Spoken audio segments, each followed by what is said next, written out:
Nagpunta ako dito para mag-sorry sa nangyari.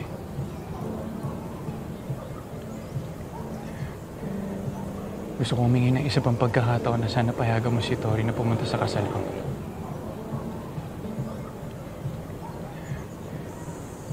Hindi ko naman alam na engaged ka na rin pala. Alam mo, Jordan, nag-propose si Leon. Tinanggap ko.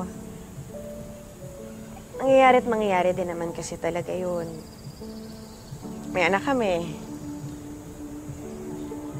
May relasyon.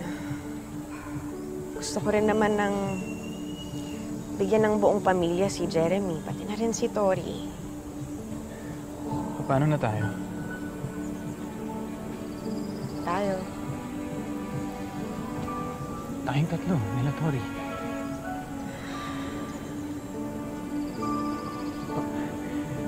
Paano ba na pag kinasal kayo ni Leon? Siyempre gusto ko makasama yung anak ko. Gusto ko pa rin makita yung anak ko. Jordan, kung may magbabago man, hindi yun dahil kay Leon. Hindi ko na kayang ipagkatiwala yung anak natin kay Shaira. Hindi ko na palalapitin yung anak natin sa bahay ninyo.